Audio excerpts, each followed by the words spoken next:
നമസ്കാരം സുഹൃത്തുക്കളെ, ഞാനിപ്പോൾ എവിടെ അറിയോ? ഞാൻ പഠിച്ച സ്കൂളിൻ്റെ മുന്നിലാണ്, എളമ്പലാശ്ശേരി LP സ്കൂള്. അപ്പോൾ ഇതാണ് ഞാൻ പഠിച്ച 5ാം ക്ലാസ് വരെ പഠിച്ച സ്കൂൾ കേട്ടോ. ഞങ്ങളുടെ നാട്ടിൽ, ഞങ്ങളെ ഈ ഒരു ഗ്രാമപ്രദേശത്തുള്ള ഒരു ചെറിയൊരു സ്കൂളാണ്, ഒരു LP സ്കൂളാണ്. അപ്പോൾ ഇതുപോലുള്ള എന്താ പറയുക, ഇതുപോലുള്ള 5ാം ക്ലാസ് വരെയുള്ള LP സ്കൂൾ വളരെ അപൂർവമായിട്ടുണ്ടാവുള്ളൂ. അത് ഞങ്ങളെ ഈ ഒരു നാട്ടിലാണുള്ളത്. ഹൈസ്കൂളിൻ്റെ വികസനാർത്ഥം, അതായത് കുറേ ബിൽഡിങ്ങുകൾ, പുതിയ ബിൽഡിങ്ങുകളൊക്കെ വരുന്നുണ്ട്. ഇതിൻ്റെ ബാക്കിൽ ഇതാ വലിയ ബിൽഡിങ്ങുകളൊക്കെ വരുന്നുണ്ട്. ഈ സ്കൂൾ ഇങ്ങനെ വികസിക്കാൻ പോവുകയാണ്. അപ്പോൾ അതിൻ്റെ മുന്നോടി എന്താണ്, ഈ ഒരു പഴയ കെട്ടിടം പൊളിച്ച് കളയാനുള്ളൊരു തീരുമാനത്തിലെത്തിയിട്ടുണ്ട്. അപ്പോൾ ഈ ഒരു വീഡിയോ എടുക്കാൻ കാരണം എന്താ വെച്ചാൽ, ഈ സ്കൂളിൽ, ഈ ഒരു ബിൽഡിങ്ങിൽ, ഈ ഒരു പഴയ സ്കൂളിൽ പഠിച്ചിട്ട് ഒരുപാട് വിദ്യാർത്ഥികളുണ്ട്. അതായത് ഒരു 39-ലാണ് ഇത് സ്ഥാപിച്ചത്. അപ്പോൾ അന്ന് മുതൽക്കുള്ള ആളുകൾ, കഴിഞ്ഞ വർഷം വരെ ഇവിടുന്ന് പഠിച്ചിറങ്ങിയ വിദ്യാർത്ഥികളുണ്ട്. അപ്പോൾ ഒരുപാട് ആളുകൾക്ക് ഒരു വികാരം കൂടിയാണ് ഈ ഒരു ബിൽഡിംഗ് കേട്ടോ. അതായത് ഞങ്ങളുടെ നാട്ടിൽ എന്ത് പരിപാടികളോ എന്തെങ്കിലും, ഇതാണ് ഇതിൻ്റെ ഞങ്ങളുടെ നാട്ടിലൊരു കേന്ദ്ര ബിന്ദു. ഈ സ്കൂളാണ് എളമ്പലാശ്ശേരി LP സ്കൂൾ എന്ന് പറഞ്ഞ ഈ ഒരു സ്കൂളാണ്. അപ്പോൾ ഇത് പൊളിച്ച് കളയുമ്പോൾ നമ്മളെല്ലാവരും കൂടി ഒരു ദിവസം ഇവിടെ ഒന്ന് ഒത്തുകൂടാൻ വേണ്ടി തീരുമാനിച്ചു. ഇത് പൊളിക്കുന്നതിൻ്റെ മുന്നേ ഇവിടെ പഠിച്ച വിദ്യാർത്ഥികളെല്ലാവരും കൂടി ഒന്ന് ഒത്തുകൂടാൻ വേണ്ടി തീരുമാനിച്ചിട്ടുണ്ട്. അടുത്ത ഞായറാഴ്ച 18-ാം തീയതിയാണ് തീരുമാനിച്ചിട്ടുള്ളത്. അപ്പോൾ അത് നിങ്ങളെ അറിയിക്കാൻ വേണ്ടിയിട്ടാണ് ഞാൻ ഈ ഒരു വീഡിയോ ചെയ്യുന്നത് കേട്ടോ. ഇപ്പോൾ കേരളത്തിലല്ല, ലോകത്തിൻ്റെ എല്ലായിടത്തും ഇവിടുത്തെ വിദ്യാർത്ഥികൾ ഉണ്ടായിരിക്കും. അപ്പോൾ അവരൊക്കെ കഴിയുന്ന അത്രയും ആളുകൾ ഒന്ന് വന്നാൽ, കാലത്തിൻ്റെ അനിവാര്യതയാണിത്. അപ്പോൾ കാലത്തിനനുസരിച്ച് മാറണമല്ലോ. പിന്നെ അത് മാത്രമല്ല, നമുക്ക് ഈ സ്കൂളിനോട് പല ആളുകൾക്കും പല വൈകാരികമായിട്ടുള്ള സംഭവങ്ങളൊക്കെ ഉണ്ടെങ്കിലും, ഒരുപാട് കാലപ്പഴക്കമുള്ള ഇതിൽ പിന്നെയും വിദ്യാർത്ഥികൾ ഇരുന്ന് പഠിക്കുക എന്ന് പറയുമ്പോൾ സുരക്ഷേൻ്റെ ഒരു പ്രശ്നം കൂടി ഉണ്ട്. എന്നാലും ഞാൻ പറഞ്ഞുതരാം, ഇത് 100 വർഷം പഴക്കമുണ്ടെങ്കിലും ഇതിൻ്റെ ചുമര് പഴയ പണിയാണ് കേട്ടോ. നമ്മളെന്ന് പറയുമ്പോൾ ഒരു പണിക്കാരെന്നുള്ള നിലയിൽ ഈ ഒരു സ്കൂളിന് ചുമരിനോ ഒരു കേടുപാടുകളും ഇതുവരെ പറ്റിയിട്ടില്ലെന്നത്. അന്ന് ഞാൻ പഠിക്കുമ്പോഴൊക്കെ ഉള്ള അതേ ജനൽ ഇപ്പോഴും ഒരു കേടില്ലാതെ, മരങ്ങൾക്കോ ഇതിൻ്റെ ചുമരുകൾക്കോ ഒരു കേടില്ലാതെ ഇപ്പോഴും ഇവിടെ നിലനിൽക്കുന്നുണ്ട് എന്നുള്ളത് തന്നെ ഇല്ല. ചില മാറ്റങ്ങളൊക്കെ വരുത്തിയിട്ടുണ്ട് കേട്ടോ. ഇതൊക്കെ ഈ ജനലൊക്കെ പുതിയ ഇത് വെച്ചതാണ്. എന്നാലും ആ ഒരു സ്ട്രക്ചറിന് ഒരു കേടും ഇതുവരെ പറ്റിയിട്ടില്ല.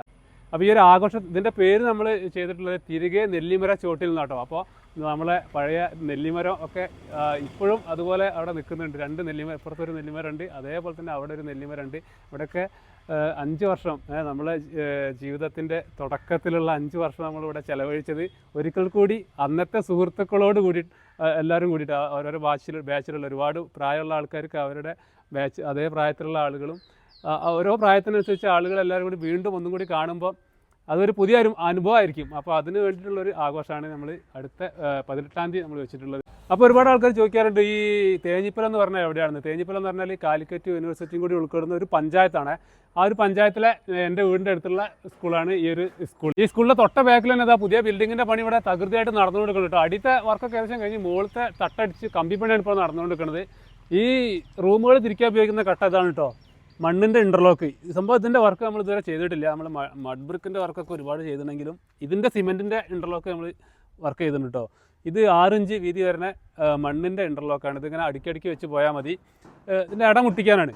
പില്ലറൊക്കെ ഇതൊക്കെ സ്ട്രക്ചർ വർക്കൊക്കെ കഴിഞ്ഞതിന് ശേഷം ഇതിൻ്റെ ഇട മുട്ടിക്കാനുള്ള കട്ടയാണ് ഇവിടെ ഇറക്കിയിട്ടുള്ളത്. ഇതൊക്കെ നല്ല സിമ്പിൾ പരിപാടി കേട്ടോ. ഇതുപോലത്തെയുള്ള ആവശ്യങ്ങൾക്ക് ഈ മണ്ണിൻ്റെ ഇൻ്റർലോക്ക് മതി. ഒരടി നീളമാണ്, 5 ഇഞ്ച് ഹൈറ്റാണ് വരുന്നത്, 6 ഇഞ്ച് വീതി വരുന്ന ഈ ഒരു കട്ട കൊണ്ടാണ് ക്ലാസ് റൂമുകളൊക്കെ ഇവിടെ തിരിക്കണത്.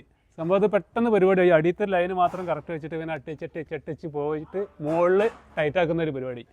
അപ്പോൾ അങ്ങനെയാണ് ഇവിടുത്തെ റൂമുകളൊക്കെ തിരിച്ചിട്ട് ഇതിൻ്റെ വർക്ക് ഏകദേശം കഴിഞ്ഞിട്ടുണ്ട് കേട്ടോ. അടിയിലെ വർക്കൊക്കെ ഏകദേശം കഴിഞ്ഞിട്ടുണ്ട്. നമുക്കിത് ഇതിപ്പോൾ ഇങ്ങനെ വെച്ച് കഴിഞ്ഞാൽ പിന്നെ ഇതിൻ്റെ മുകളിൽ തേപ്പും കാര്യങ്ങളൊന്നും വേണ്ടല്ലോ. നമ്മൾ ഒന്ന് പെയിൻ്റ് അടിച്ചെടുത്താൽ മതി. ചെറുതായിട്ടൊന്ന് വേണമെങ്കിൽ ഒന്ന് പൊട്ടിച്ചിട്ട് പെയിൻ്റ് അടിച്ചെടുത്താൽ മതി. ക്ലാസ് റൂം പുതിയ ക്ലാസ് റൂം എന്ന് പറയുമ്പോൾ ഈ ഒരു ലെവലിലാണ് വരുന്നത്. ഹൈടെക് നല്ല ആധുനിക രീതിയിലുള്ള ക്ലാസ് റൂമുകളാണ് പണിതുകൊണ്ടിരിക്കുന്നത്. ഇതിൻ്റെ ചുമരൊക്കെ ഇങ്ങനെ വരിക. ഇത് ഇനി തേക്കലൊന്നും ഉണ്ടാവില്ല, പെയിൻ്റ് അടിക്കലാവും. അടി കോൺക്രീറ്റ് ഒക്കെ ചെയ്തിട്ടുണ്ട്, അടി ടൈലൊക്കെ ഇട്ട് സെറ്റാക്കും. നല്ല രീതിയിൽ തന്നെ നല്ല ബീമൊക്കെ, നല്ല വലിയ രീതിയിലുള്ള ബീമൊക്കെ ചെയ്തിട്ടുണ്ട്. ആദ്യം ഈ ഒരു ഒറ്റ ബിൽഡിങ്, ഇത് ഈ ഒരു സ്കൂളിൻ്റെ ഒരു കെട്ടിടം മാത്രമേ ഉണ്ടായിരുന്നുള്ളൂ. ഇപ്പോൾ ഇതിൻ്റെ എളമ്പലാശ്ശേരി സ്കൂളിൻ്റെ വികസനം. അപ്പോൾ നമ്മൾ കാണാത്ത ആൾക്കാർക്ക് വേണ്ടിയിട്ടാണ്. ഇതോടെ ഒരു ബിൽഡിംഗ് ഉണ്ട്. അപ്പുറത്ത് അതും ഇപ്പോൾ ക്ലാസ്സുകൾ നടന്നുകൊണ്ടിരിക്കുകയാണ് അവിടെ. അത് കഴിഞ്ഞിട്ട് പുതിയ ബിൽഡിംഗ്, ഇപ്പോൾ ഇവിടെ പണി നടന്നുകൊണ്ടിരിക്കുന്ന ബിൽഡിങ്ങാണിത്. ഒക്കെ ഇവിടെ പണി നടക്കുന്നുണ്ട്. കമ്പി പണിയാണ് ഇപ്പോൾ ഇവിടെ നടക്കുന്നത്. ഏതാനും ദിവസങ്ങൾക്കുള്ളിൽ ഇതിൻ്റെ മെയിൻ സ്ലാബിൻ്റെ കോൺക്രീറ്റ് ഇപ്പോൾ നടക്കും. അത് കഴിഞ്ഞ് ഇതിൻ്റെ റൂമൊക്കെ തിരിച്ചു കഴിഞ്ഞാൽ ഇതിലേക്ക് ക്ലാസ്സുകൾ മാറും കേട്ടോ. അപ്പോൾ നമ്മൾ ഈ ഒരു ബിൽഡിംഗ് പൊളിക്കാൻ പോവുകയാണ്. അപ്പോൾ ഈ ഒരു ബിൽഡിംഗ് പൊളിക്കുന്നതിൻ്റെ മുന്നായിട്ടാണ് നമ്മളിപ്പോൾ ഒരു പരിപാടി സംഘടിപ്പിച്ചിട്ടുള്ളത്. ഈ സ്കൂളിൻ്റെ പ്രധാനാധ്യാപക നമ്മളെ കൂടെ കേട്ടോ, ഷർമല ടീച്ചർ നമ്മളെ കൂടെ ഉണ്ടേ. ടീച്ചറെ, അപ്പോൾ ടീച്ചറും ഞാനും ഒരേ വർഷത്തിലാണ് ഈ സ്കൂളിലേക്ക് വന്നത്. 89 ടീച്ചറെ? ആ, അപ്പോൾ 33 വർഷമായി അല്ലേ? 35 വർഷമായി. ആ, അപ്പം ഞാൻ ഈ സ്കൂളിൽ ചേർന്നിട്ട് 35 വർഷമായി. ടീച്ചർ ഇവിടെ ഈ സ്കൂളിലേക്ക് വന്നിട്ട് 35 വർഷമായി അല്ലേ? ഇപ്പോൾ പ്രധാനാധ്യാപികയായിട്ട് സർവീസ് ഏകദേശം 25 മാർച്ചോട് കൂടി ഇവിടുന്ന് പോവുകയാണ്. അത് ശരി. ഇത് പൊളിക്കാന്ന് പറഞ്ഞപ്പോ വലിയൊരു സങ്കടമുള്ള കാര്യം തന്നെയാണ്. പൊളിക്കാൻ താല്പര്യമില്ല. പക്ഷെ പുതിയ തലമുറയ്ക്ക് ഇനി നമ്മൾ ഈ സൗകര്യത്തിൽ പോരല്ലോ, ഒരുപാട് സൗകര്യങ്ങൾ വേണം. പ്രത്യേകിച്ചും ഇപ്പൊ ഹൈടെക് ക്ലാസ് റൂമുകളാണ് എല്ലാ വിദ്യാലയത്തിലുള്ളത്. അപ്പൊ നമ്മൾക്കും ആ ഒരു രീതിയിലേക്ക് ചിന്തിച്ചു. അപ്പൊ ഒരു പുതിയ കെട്ടിടം നിർമ്മിക്കുകയാണ്. അതിന്റെ ഭാഗമായിട്ട് ഇപ്പൊ ഈ പഴയത്, പിന്നെ അതിൻ്റെതായ പോരായ്മകളുണ്ട്. നമ്മളിപ്പോ ഇത്രയും വർഷമായില്ല, 85 വർഷം കഴിഞ്ഞു. അപ്പൊ അതൊന്ന് പൊളിച്ച് പുതിയ കെട്ടിടത്തിലേക്ക് ക്ലാസ് റൂമുകൾ മാറ്റുക, പുതിയ തലമുറയ്ക്ക് ഒരുപാട് സൗകര്യങ്ങൾ ചെയ്തു കൊടുക്കുക, നല്ല ഉദ്ദേശത്തോടു കൂടിയാണ്. പക്ഷെ ഇത് പഴയത് പോകുമ്പോ നമ്മൾക്ക് അതിൻ്റെതായ ഒരു വിഷമം ഉണ്ടാവും. അതിനെ നമ്മൾ നല്ല രീതിയിൽ ചിന്തിക്കണം.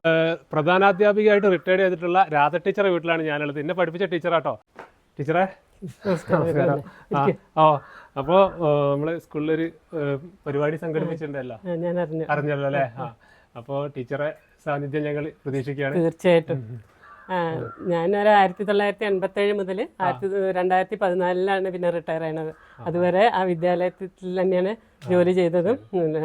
പിന്നെ എന്നെ സംബന്ധിച്ചിടത്തോളം ആദ്യമായിട്ട് ജോലി കിട്ടിയ സ്ഥാപനം അതുപോലെ തന്നെ ആദ്യ ശമ്പളം വാങ്ങിയ സ്ഥാപനം എന്ന നിലയ്ക്ക് മാത്രമല്ല, വേറെയും പല കാര്യങ്ങളിലും എനിക്ക് ആത്മബന്ധം ഉള്ള ഒരു സ്ഥാപനമാണത്.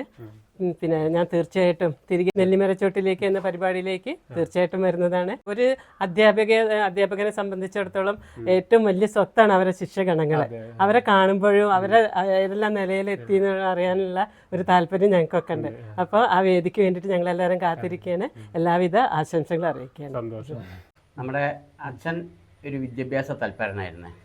അപ്പം അങ്ങനെ നമ്മുടെ ഈ പ്രദേശത്തെ പെൺകുട്ടികളുടെ വിദ്യാഭ്യാസത്തിനായിട്ട് ഒരു ബാലികാ പാഠശാലയായിട്ട് ഒരു സ്കൂള് ഈ പറമ്പിൽ തന്നെ ഒരു ഓലഷെഡ് വെച്ച് കെട്ടിയിട്ട് ആരംഭിച്ചതാണ് ഈ വിദ്യാലയം. 1939 എൻ്റെ അച്ഛൻ ഉണ്ണികൃഷ്ണൻ നായർ അവരെ സ്ഥാപിച്ച ഈ വിദ്യാലയം 1940 അവിടെ മേലെ സ്ഥലം വാങ്ങി അങ്ങോട്ട് പുതിയ ബിൽഡിംഗ് കെട്ടി ഇപ്പോൾ നമ്മൾ പൊളിക്കാൻ ഉദ്ദേശിക്കുന്ന കെട്ടിടം നിർമ്മിച്ച് അവിടെ 5 ക്ലാസ്സുകൾ ആരംഭിക്കുകയാണ് ചെയ്തത്. അന്ന് കുട്ടികളുടെ എണ്ണം കുറവായിരുന്നെങ്കിലും പിന്നീട് ഓരോ വർഷവും കുട്ടികളുടെ എണ്ണം കൂടി വന്നു. പിന്നെ നമ്മുടെ പുറമെ ചുറ്റുപാടും മറ്റുള്ള സ്കൂളുകളൊക്കെ ആരംഭിച്ചതോടുകൂടിയാണ് നമ്മുടെ സ്കൂളിൽ കുട്ടികളുടെ എണ്ണം കുറയാൻ തുടങ്ങിയത്. വീണ്ടും ഇപ്പോൾ സ്കൂളിന് നല്ല രീതിയിൽ കെട്ടിടങ്ങളും എല്ലാം ആയി, എല്ലാ സൗകര്യങ്ങളായി, മറ്റുള്ള സ്കൂളുകളുടെ നിലവാരത്തിനൊത്ത് ബിൽഡിംഗ് നിർമ്മിക്കേണ്ട ആവശ്യം ഉണ്ടായതുകൊണ്ട് നമ്മളിപ്പോൾ ഈ പഴയ ബിൽഡിംഗ് കെട്ടിടം പൊളിക്കാൻ നിർബന്ധിതമായി തീർന്നിരിക്കുക. മോഹനേട്ട വേറൊരു സംശയം ചോദിക്കട്ടെ. സാധാരണ LP സ്കൂൾ വരുമ്പോൾ 4ാം ക്ലാസ് വരെ ഇതിപ്പോ 5 വരെ ഉണ്ടല്ലോ, LP ആണോ UP ആണോ എങ്ങനെയാണിത്? അതെ, നമ്മുടെ അന്ന് ആ ഒരു 65 കാലഘട്ടത്തില് ഇപ്പൊ ഉണ്ടായിരുന്ന ഒരു 5ാം ക്ലാസ് ഓരോ വർഷം അംഗീകാരം കൊടുത്തുകൊണ്ട് 5ാം ക്ലാസ് തുടങ്ങി ചില സ്കൂളുകളിൽ. അപ്പം അങ്ങനെ നമ്മുടെ സ്കൂളിനും ആ 5ാം ക്ലാസ് കിട്ടി. പിന്നെ അച്ഛൻ വളരെയധികം ഇവിടെ പല സ്ഥലത്തും പോയിട്ട് അത് ഉന്നതങ്ങളിലൊക്കെ പോയി അത് നിലനിർത്തിക്കൊണ്ടിരുന്നത്. അങ്ങനെ 5ാം ക്ലാസ്സിലൊരു പൂർണ്ണ സ്കൂളാക്കി മാറ്റി. UP അല്ല, അതെ, അങ്ങനെ സ്കൂൾ. അങ്ങനെ സംസ്ഥാനത്തെ ഒരു 200ഓളം സ്കൂളുകൾ ഇത്തരത്തിലുള്ള സ്കൂളുകളുണ്ട് 5ാം ക്ലാസ് വരെ ഉള്ളത്. നമ്മുടെ ഈ പരിസരത്ത് തന്നെ കൊയപ്പ സ്കൂള്, പിന്നെ ചേലമ്പ്ര LP സ്കൂള്, കൊളക്കാറ്റാലി സ്കൂള്, ഈ സ്കൂൾ, ഇങ്ങനെ 5ാം ക്ലാസ്സുള്ള അപൂർവ സ്കൂളുകളിൽ ഒന്നാണിത്. എൻ്റെ അമ്മുണ്ണിയമ്മയാണ് ആദ്യത്തെ അച്ഛനായിരുന്നത്. ഇപ്പോൾ മോഹനേട്ടൻ്റെ വൈഫാണ് നമ്മുടെ ഷർമല ടീച്ചർ. ഷർമല ടീച്ചർ എൻ്റെ അധ്യാപകൻ കൂടിയാണ്. അപ്പോൾ ഷർമല ടീച്ചറാണ് ഇപ്പോഴത്തെ HM. അതെ, ഇങ്ങനെ ഒരു പരിപാടി സംഘടിപ്പിക്കാൻ പൂർവ്വ വിദ്യാർത്ഥികളായ നിങ്ങൾക്ക് തോന്നിയതിൽ വളരെയധികം സന്തോഷമുണ്ട്. ഈ പരിപാടിയിൽ എല്ലാവരും ഇവിടുന്ന് പഠിച്ചു പോയിട്ടുള്ള എല്ലാവരും ഉൾപ്പെടുത്തിക്കൊണ്ട് നല്ലൊരു സംഭവമായി മാറ്റാൻ എല്ലാവരും സഹകരിക്കണമെന്ന് കൂടി മാനേജ്മെൻറ്റിൻ്റെ ഭാഗത്തു കൊണ്ട് അഭ്യർത്ഥിക്കുകയാണ്. ആ സ്കൂളിനെ സംബന്ധിച്ച് ആലോചിക്കുമ്പോൾ ഒന്നാമത് പ്രാഥമിക വിദ്യാഭ്യാസം നേടിയ സ്ഥാപനം എന്നുള്ള നിലക്ക് എപ്പോഴും വളരെ അഭിമാനത്തോടു കൂടിയും നല്ല ഓർമ്മകളോടു കൂടി സ്മരിക്കേണ്ട ഒരു സ്ഥാപനമാണ്. 18-ാം തീയതി നിങ്ങൾ ആ പഴയ ബിൽഡിങ്ങിൻ്റെ ഓർമ്മ നിലനിർത്താൻ വേണ്ടിയിട്ട് അത് പൊളിച്ചു പോകുകയാണെന്ന് കേട്ടു. അപ്പോൾ അതിന് മുന്നേ ആയിട്ട് ആ ബിൽഡിങ്ങിൽ പഠിച്ചിട്ടുള്ള ആളുകളെയൊക്കെ കഴിഞ്ഞത്തേനും സംഘടിപ്പിച്ചുകൊണ്ട് ആ ഒരു ഓർമ്മ പുതുക്കൽ ഒരു ഒത്തുചേരൽ അവിടെ ഉണ്ടെന്ന് കേട്ടതിൽ അതിയായ സന്തോഷമുണ്ട്. അപ്പോൾ എനിക്ക് ആരോഗ്യം അനുവദിക്കുകയാണെങ്കിൽ ഞാൻ പറ്റുകയാണെങ്കിൽ ഞാൻ വരും, കുറച്ച് നേരമൊക്കെ പങ്കെടുക്കാൻ എനിക്ക് താല്പര്യമുണ്ട്.